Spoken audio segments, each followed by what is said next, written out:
Welcome back, friends, to Regenera Rising. It is Spaceship Earth Day, and we have had a packed schedule of juicy offerings, and we are not going to stop now. Up next, we have John Crawford, and he's going to share with us about his Cryosphere Crisis project. John Crawford is an intermedia artist, performance director, and systems designer. Engaging directly with the emerging technologies of our time, his work creates rich, immersive environments and compelling interactive experiences through embodied interaction. His artistic projects are performed in theaters, exhibited in galleries, and presented as interactive installations featuring creative exploration of environmentalism, climate justice, and community engagement. His work investigates how the human desire to transform our environment is unleashing destructive forces that endanger the world and everything in it, including ourselves. He is a professor of intermedia arts at University of California, Irvine, where he founded and directs the Embodied Media Research Project, featuring a range of projects, courses, and collaboratories that integrate socially engaging art making and connected design thinking with emergent media production. He is the co-founder of Eco Art Lab and Eco Design Lab, two nonprofit organizations employing art and design to respond to the escalating crisis driven by, pardon me, this just changed.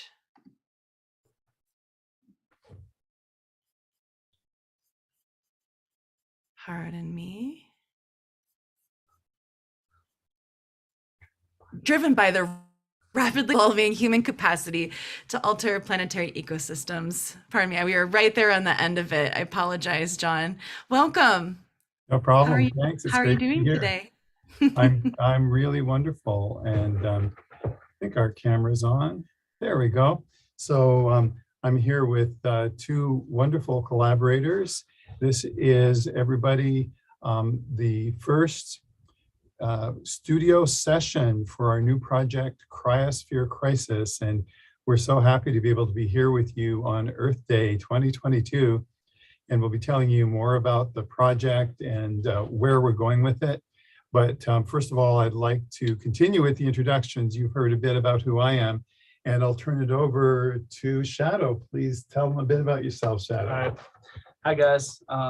Thanks for having me. Thanks to John for the collaborative invite. Happy Earth Day to everybody. My name is Shadow Devereaux. I'm a Salish and Blackfeet hip hop artist. I reside in Missoula, Montana. I've been working on music and audio engineering for just over 10 years now. I do that now as a full-time job, and I'm also a producer and co-producer, co-director, and youth advocate and community activist. So wide range there. But I'm also a co-owner with my buddy here, Coulter, of the studio that we're sitting in now, which is New Wave Studio. And with that, I'll pass it off to Coulter. Hey everyone, happy Earth Day. I'm Coulter Olmsted. I'm a filmmaker based here in Missoula as well, and very excited to be part of this project with John and Shadow, and look forward to it. Great. Yeah, thank you very much. And you know, New Wave Studio is a very interesting place because my understanding is that part of what you do is produce your own work, but maybe even a bigger part is that this is an access location. It's a way that local artists in the community can get their work online and out to a wider audience. Absolutely. Yep. Great. Well, I'll also introduce one other member of our team who was here earlier, but unfortunately wasn't able to stay the whole time. MJ studies environmental ethics, which combines philosophy and environmental sciences. He is both from the Blackfeet and Grovent tribes of Montana. He grew up on the Blackfeet Reservation, deeply embedded in his culture and language. After high school, MJ joined the United States Marine Corps, which is commonplace being from a warrior culture. After an honorable discharge, MJ realized that there is more peaceful and substantial work to be done in regards to environmental philosophy and activism. MJ looks to continue writing and incorporating an indigenous perspective into the discussion. So that's the four of us. There's others involved in the project. I want to give a big shout out to Ivan Williams, co-producer of the project, who is on a plane back on this way from Washington, D.C. now. We seem to be a very mobile group. We're all moving from one place to another. Speaking of which, I want to tell you a little bit about where we're located. So you heard that we're in Missoula, Montana, and I bet some of you said, what? Where's that? And Missoula is in a really amazing, beautiful, and super important part of the world. It's actually in the valley of a huge glacier sculpted lake, and the mountains all around this huge valley we're in are all glacier sculpted. And at the north end of the valley is a national park called Glacier National Park. And this area was really not only sculpted, but transformed by the energies of glaciers during the times of the ice ages. We're here now in a place where today we can look up in the mountains and there's snow up on top of them. I was up in the mountains yesterday and got snow on my boots. But it's a time of transformation. Here we are in spring where the bison calves are being born. Saw a few of them yesterday. And the water is starting to move. The ice is turning, changing, turning into a new form. And all of this is a big part of the reason why we felt that this was a really important place to do the first phase of our new film project from EcoArtLab called Cryosphere Crisis.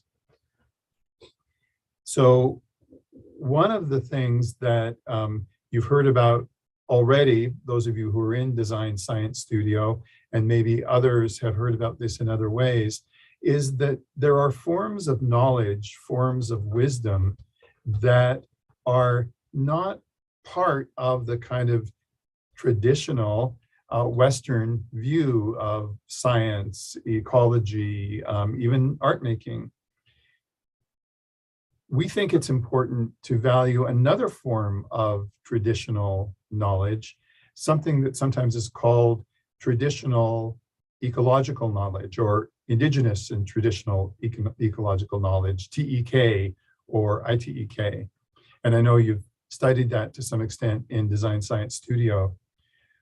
We want to take that as an input or as an impetus for our artistic process, where we're looking at what it means to be a human in the 21st century in a world where the ice is melting in unprecedented ways, at least unprecedented during the time of human occupation of this planet. The ice is melting because the climate is changing. The climate is changing because of human impacts, because of human-caused climate change, or sometimes the scientists call it anthropogenic climate change. So the scientists refer to all of the surfaces of the Earth that are covered in ice, the polar ice caps, the glaciers I mentioned earlier, the permafrost, frozen Arctic tundra, call all this the cryosphere. And we're addressing in this film the idea that the cryosphere is a hugely significant part of the environmental crisis we're facing. The film project is called Cryosphere Crisis. And we wanted today to bring you into the time of creation of this piece. I arrived in Missoula, just did a little work yesterday and met up with Shadow and Coulter today. We've been doing most of this project so far remotely on Zoom. And we were just talking about how great it is that we can be here in person and finally kind of getting some things happening that we feel will be initial ideas for this piece. We're developing this piece, and this will be no surprise to those of you who know me from previous sessions I've done in Design Science Studio. We're developing this in an iterative way. As with design thinking, obviously iteration is a big part of design thinking.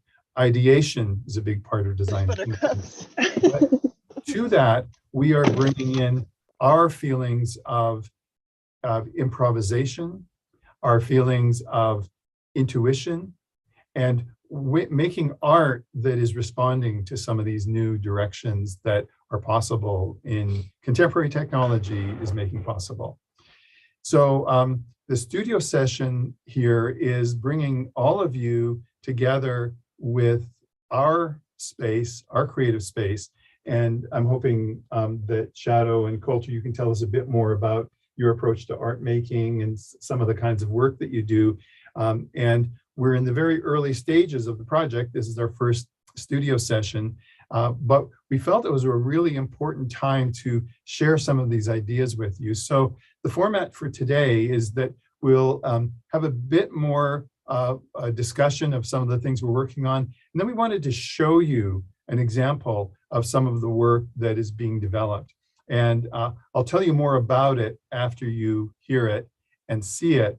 But I thought it would be really interesting for you all to experience this, this initial experiment that we've done based around a song that Shadow wrote with some text from MJ as added on material to it, all filmed and edited by Coulter with a little bit of footage from this area that I captured yesterday. So we're in the very early parts, stages of the film, as I mentioned, but I think it's a really useful opportunity for everyone to get into this time of creation. So speaking of that, and not wanting to put you guys too much on the spot, Shadow and Coulter, although I don't mind putting you on the spot a little bit, what else can you share with us about the kind of work you do and maybe your own connection to some of these concepts and concerns? Yeah, I'll start. So mainly the kind of work that I've kind of focused on over the last couple of years is highly focused on my culture and my community. And so I've kind of went away for this decade or so and gained my own knowledge and my own creation and kind of brought it back to my community. And so now I'm focusing on, giving what I have back. And I mean, it's not much, but it's a little bit. And so that is my main focus as of right now. And also another thing with New Wave that Coulter and I try to focus on is really trying to get the youth to have a resource that they don't usually have. We like to get people in here sometimes for free. We provide services. We like to get them on the right path for doing something like this for a career, because it's, I feel like art and media is just very low on the scale for things that are taught to the young mind. So that's kind of my focus here. And you want to go, Coulter? Yeah. Building off of that, I think Shadow and I really connected together when we first started meeting up and working on projects, because we're both from Montana, and even the big cities in Montana are considered small in a lot of other parts of the country. So just giving access to rural parts of our state and giving kids opportunities to express themselves through arts is a huge thing for us. And so being able to work in that field and give back is super awesome, because we would have killed to have that type of stuff in our lives when we were growing up, and don't take it for granted now. So definitely projects going forward are humanitarian and youth-based to try to give back to our community as much as we can. Love it. Is there a particular style or form of music that is kind of typical of the people that you work with in New Wave Studio, or is it a range? And if so, what are some examples? I would say the main focus is hip hop, and especially for the communities that we work with that are indigenous communities, like the reservation, highly hyper focused on hip hop usually.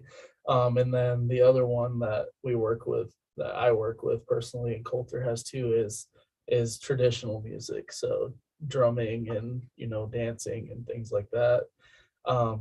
That's really the main focus, but we don't say that we are hip hop focused. It just happens to be the most popular one that we do deal with. In our backgrounds. Yeah, we're both huge hip hop heads, so it makes sense. But our first project that was finished in this studio was a Americano singer-songwriter, just from down here in the Bitterroot Valley. So there's no real huge focus on things. I think we just kind of let it build its own. So You can see it in, you can see part of it on the right-hand side of your screen, everybody, but there's a huge Mac Miller poster hanging there, or fabric tapestry, yeah. And I certainly can hear maybe a little bit of Mac as an influence in the work you guys do, which I think is amazing. Just an incredible artist taken from us way too soon. And I'm interested in hearing a little bit more about what it means to make new forms that are in some ways based on or connected with traditional forms. Because I bet there are some people who see the traditional form as something that is not changeable. Right. It has to be done in its traditional way. Right. And if it's not, maybe that's kind of a problem. But I get the feeling that you guys don't quite see it that way. Yeah, no, not at all. I've, up until now, I've kind of thought that too with the elders in my community. I thought there's no way they're gonna look at a hip hop song and be like, oh, that's the transformation. But honestly, it's happened now a few times. The CSKT Tribal Council was impressed with some of the work that we've done together, and that was one of my things I put on my resume is I'm good at bridging that gap between culture, traditional culture, and putting it in a new form. And I've gotten props on it, and I think it's a really good thing to highlight, because it's it speaks more to the younger generation, which are the ones who are going to be the ones to be in power. So I think the elders appreciate that. So yeah. Cool. Thoughts on that, Coulter?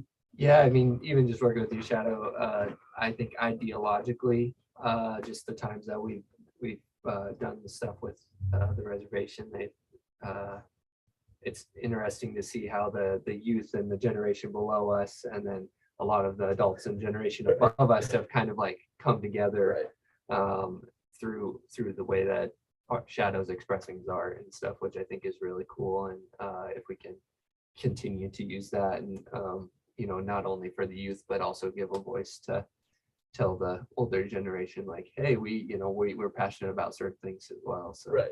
Yep. You mentioned that a CSK Tribal Council. Mm-hmm. What is that?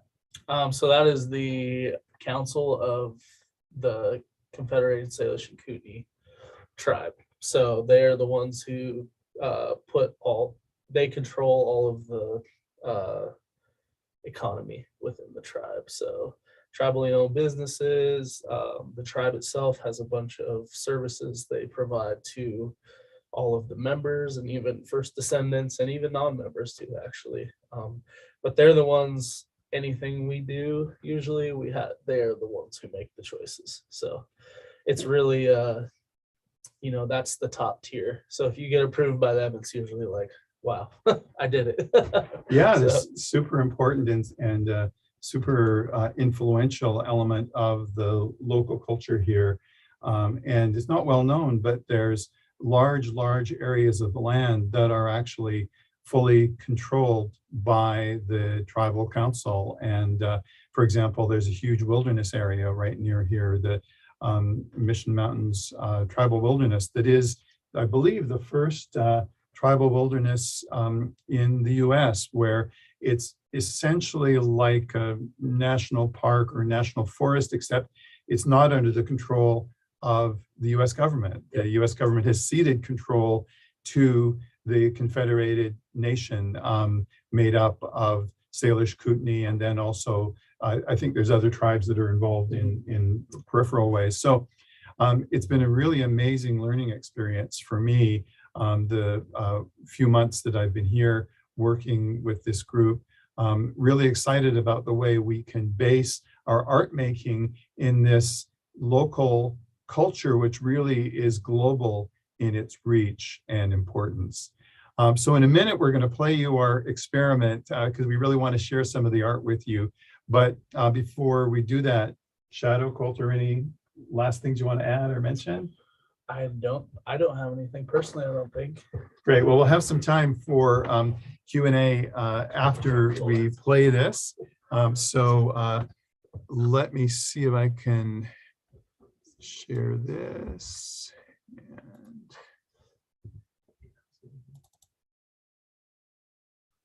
okay, I think we got that happening.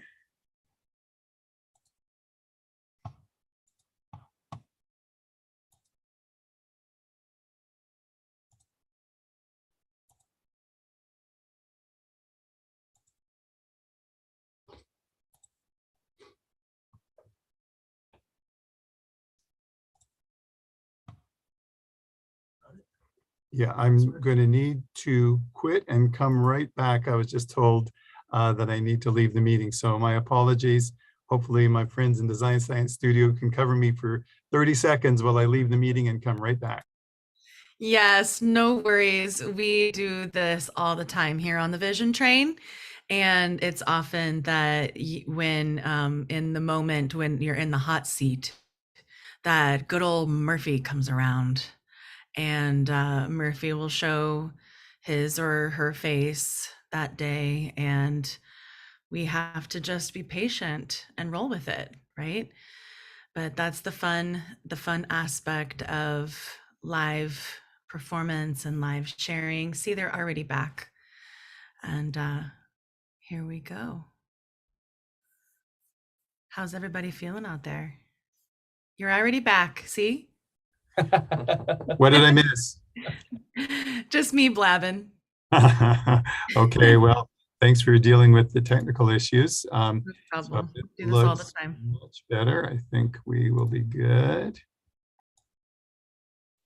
Oh, now you need it.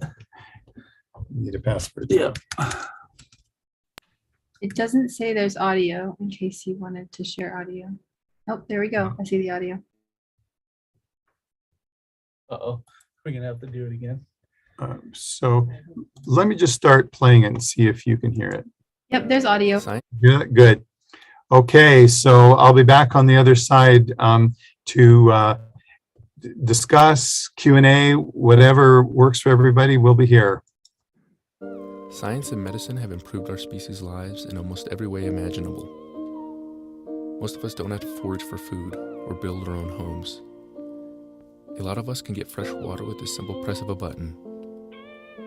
We no longer have to be constantly on guard that the neighboring city-state will attack us, or that surviving a plague is a constant struggle. Most of us no longer rely on religious fanaticism and superstition to desperately try to improve our lives. But something happened along the way. By lifting our species out of poverty and converting to lives of luxury, we've greatly changed many of the natural processes of the planet. Our numbers have exploded, and our presence can be experienced on every square inch of the planet. Everything from microplastics everywhere to pollution and waste. This has brought along with it many unintended consequences like extinction of many species, the exacerbation of natural disasters, and loss of habitat. People often argue that the climate has always been changing, but deny the same science and the same scientists who warn that the climate is changing more rapidly than ever before. That one species of primates has tipped the balance so much, ushering in an era of anthropogenic climate change. But science is nonpartisan. The planet heating more and more every year isn't a matter of opinion. The rising of the oceans and acidification isn't a grandiose conspiracy, and the amount of non-human animal extinction isn't a miscalculation. But reading the data and hearing the news every day can be difficult. We often see the changes every day. massive wildfires, hurricanes, die-offs, and drought.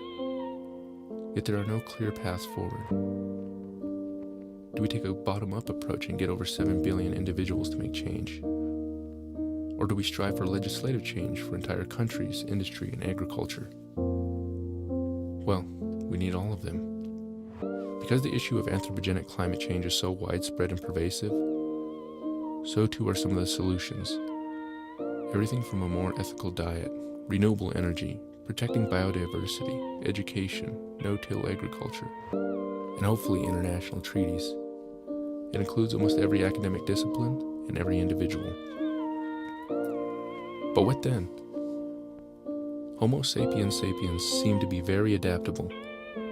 But what about everything else? All the plants, fungi, and non-human animals? Do they have inherent worth and a right to live? Do they not suffer from our actions? What about mountains and rivers? Are they good enough not to be polluted or destroyed by humans? Using technology to prevent a mass extinction solves just one problem, and a big one at that. But I would argue that at the core is a fundamental disregard for nature. What would happen if we were to colonize another planet only to run the same problem over again? For a long time, most humans radically changed their relationship to nature. Soil only became valuable on how much crops it could yield. Non-human animals were bred solely to provide labor, food, and clothing for humans. Water became nothing more than a resource and property. Humanity began to desperately try to separate themselves from nature. This is where modernity can learn from indigenous peoples who didn't lose their relationship to nature. During the era of colonialism, many indigenous groups didn't make it out alive. The ones who did came at a cost.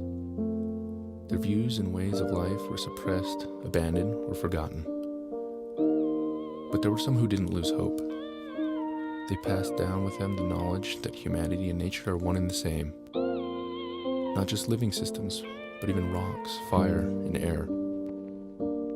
The water that makes up our bodies and the air that we breathe are just as sacred as the oceans and atmosphere. A professor once asked their class, "There are many tribes who live in the area. What do you think their word was for wilderness in their language?" It was a trick question. There was no word. There was no separation. Modern-day indigenous people are leading the way all over the world, exercising sovereignty to protect water, mountains, non-human animals, and everyone else through traditional ecological knowledge. Our numbers are small, but our influence is growing. We can disagree about specifics, and we can debate legislation. But I would argue that people can learn from indigenous people on how to become one with nature again. Hanya.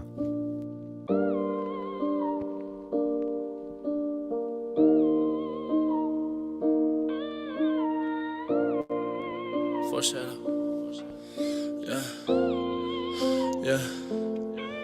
Yeah, change is the double-edged sword. Change is bad when it's forced. I can't change the world alone. Together we can change the course. Switch up the way we've been thinking, man. Not so selfish at the source. Mother Earth is the one that's hurting. We need to let nature run its course. I said change is the double-edged sword. This guy's live rapping if you want to see. I can't change the world You want to alone. hear? Together we can change the course. Switch up the way we've been thinking. Not so selfish at the source. Mother Earth is the one that's hurting. We need to let nature run its course. Stop polluting our minds with trash. Stop polluting our air with gas. We're ruining every single place we touch. Burning bridges, pillaging path. Our footprint too big to be leaving it here. Need to repair all the damage we done. We gotta think about the cryosphere, man. The science here, second to none. My people have been the result of change. Not all that change been good to us. I know change is good, but really it's not when it's only plots to be ruining stuff. Our planet suffers if we getting greedy. Nobody thinks about that kind of stuff. The selfishness turns selflessness. That's where the people need making up. We can change the world as long as we together. We can't change the earth. We can't change the weather. I can't change the work, but I can change for better. Doing things that benefit life, we have to change forever. Yeah, change is the double-edged sword. Change is bad when it's forced. I can't change the world alone. Together we can change the course. Switch up the way we've been thinking, man. Not so selfish at the source. Mother Earth is the one that's hurting. We need to let nature run its course. I said change is the double-edged sword. Change is bad when it's forced. I can't change the world alone. Together we can change the course. Switch up the way we've been thinking, not so selfish at the source. Mother Earth is the one that's hurting. We need to let nature run its course. I said change is a double-edged sword. Change is bad when it's forced. I can't change the world alone. Together we can change the course. Switch up the way we've been thinking, not so selfish at the source. Mother Earth is the one that's hurting. We need to let nature run its course.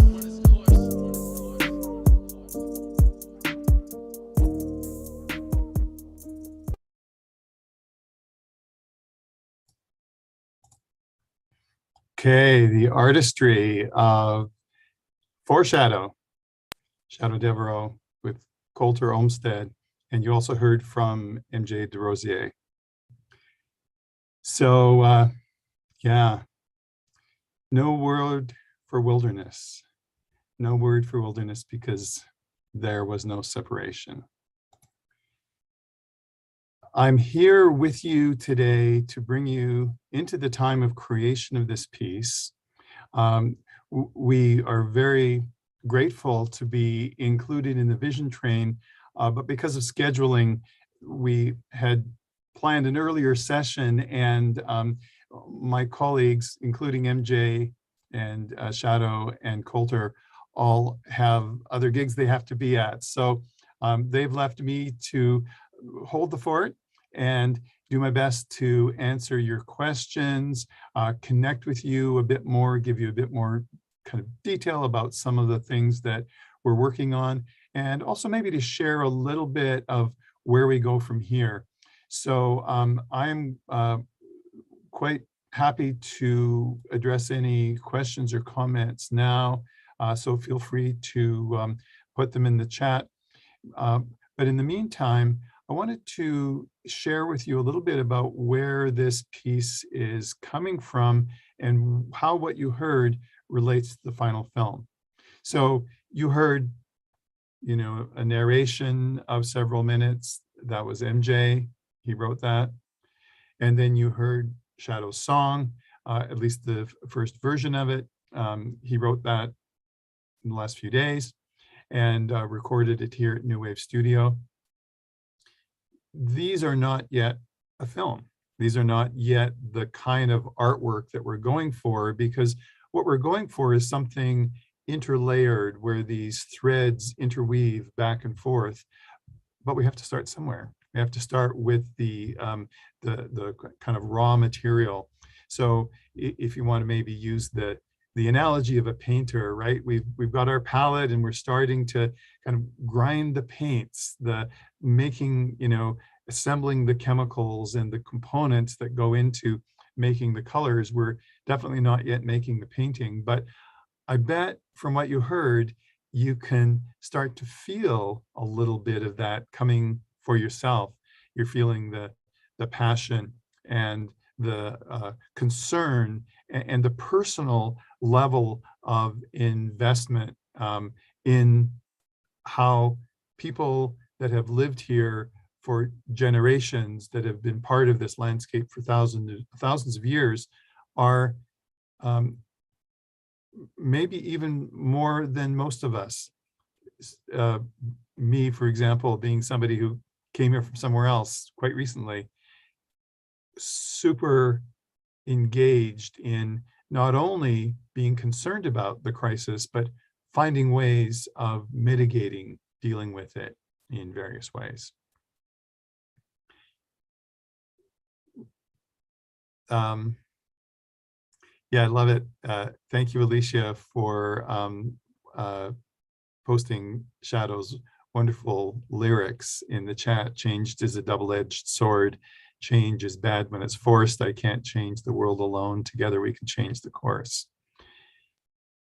And where do we go from here? Well, several things are happening. We'll be working more with the lyrics and the development of Shadow's wonderful song, which, by the way, is great as is, but we're looking for ways that we can deepen some of the emotional content, and also look for a way that we can build a stronger through line that can be a solid element for the film. I was so grateful, I am so grateful to MJ for his passionate treatise that you heard at the beginning of that segment. MJ is not only an environmentalist and a community engaged organizer, but I really see him as a philosopher, somebody who is looking at the philosophy, what things mean, because of course that's a big part of what philosophers do, is they think about, they embody, they connect with the meaning, the real deep meanings of things. And so we'll be working more with the text that MJ is writing to find ways to bring deeper levels of meaning into the film as it develops. One thing that I'm not able to show you today, but hopefully next time we'll have more in that regard, is that you saw and heard from 4 men in today's session, and we all are extremely focused on creating diversity and diverse range of expression in all kinds of ways in this project. So we will be bringing in others who identify as female as part of the project and as part of the creative team. We'll also be looking for a range of generational input. You heard Shadow and Coulter talk a bit about what it's like to be a young artist and working in a culture where the primary hierarchical nature of the control structures can sometimes be a little bit more driven by people who have more years on the planet. But not all forms of engagement need to go through these hierarchical structures, and that's something we're finding right away. We've been able to make connections with many different people up and down the Flathead Valley. Whitefish is a ski town, resort town at the north end of the valley, the north end of the lake. And here we are in Missoula, kind of down in the southern end of the valley. From one end of the valley to the other, we have potential collaborators and people we can work with.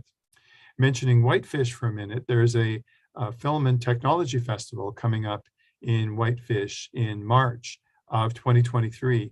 And we've been fortunate enough that the organizers of that festival have graciously offered to work with us on further development of this piece. And as a matter of fact, I met Shadow and his colleagues originally through some of the wonderful people organizing this Winterland Festival. So keep your eyes peeled for that. It would actually be a great destination. This whole area is beautiful. Whitefish is an amazing place to go to, and it'll be the first festival of its kind anywhere in the country. And we hope that Eco Art Lab and this project specifically are a central part of it. So Elise had a comment slash question. From the bit we have jumped into, this seems like an example of sensory ethnography. Is that a process you are incorporating? Definitely, yes. Sensory ethnography, it's a wonderful phrase. Ethnography, of course, is in some ways, the study of cultures, the study of what happens when cultures connect. And I would maybe add one word to that phrase, because sensory ethnography in itself is, of course, is definitely enough. But I feel that for the artwork we're doing, we want this to be an embodied experience. So maybe thinking of this as embodied sensory ethnography. The sensations we pick up as individuals, as people who are experiencing the world, people who are experiencing art in different ways, can sometimes end up being a little bit disconnected from human physical experience. And I know that many of you in Design Science Studio feel the same way. That's why you're here, and that's a big part of this embodied experience is a big part of what you've been working on and developing. But I also think that there's ways that we can connect our bodies to these places, even if we're not physically here. So there are ways, I think, that we can use art to communicate sensory experience across time and space. And that's a big part of what we're working on. I will mention that one of our aspirations, this all depends on whether the support structures can be put in place in time, is that in addition to presenting our film at the Winterland Festival coming up in March 2023, we would love to do a live performance where the film itself kind of becomes part of an overall experience where the film is projection that is part of the space, creating a visceral environment for the performers to inhabit. In the meantime, though, here's our trajectory. We're beginning with a prototype film. And this prototype is intended to be, well, in the ways that prototypes are, a model of our intention. And it's a model for us to learn from. And it's also a model for us to use as a connectivity device with people that are interested in being part of our overall project, financial supporters, people who will work with us as artists, as creators. And that prototype film, which we expect to have finished and released by the end of this summer, then will be the seed for a short, a film festival type short, which will be finished by the end of this calendar year. That's going to be submitted certainly to mountain film festivals like Banff and Telluride and other places. But we feel that there's also a broader range of festival and exhibition opportunities for this short film, which will probably be in the range of 8 to 10 minutes, not more than 12. And then that, of course, is really an iteration that will be the base for this next phase that I mentioned, which will be the live performance, which will include filmic elements. So that's probably all the time we have for today. I personally have another commitment I have to run off to, but I was really glad that we were able to make the schedule work, and I really appreciate all of you at Design Science Studio for making this possible for us. And it was a really wonderful opportunity and experience to be on the Vision Train with you. So thanks, everybody, and look forward to a whole week of regenerarizing. Thank you, John. And thank you to MJ and Shadow and Coltrane. Please pass on our gratitude. We certainly will. Yeah, thank you so much. I was really moved by that and those lyrics. Change is a double-edged sword. Change is bad when it's forced. I can't change the world alone. Together we can change the course. Yeah, thank you so much. Really appreciate it. Thanks, everybody. See you on the other side.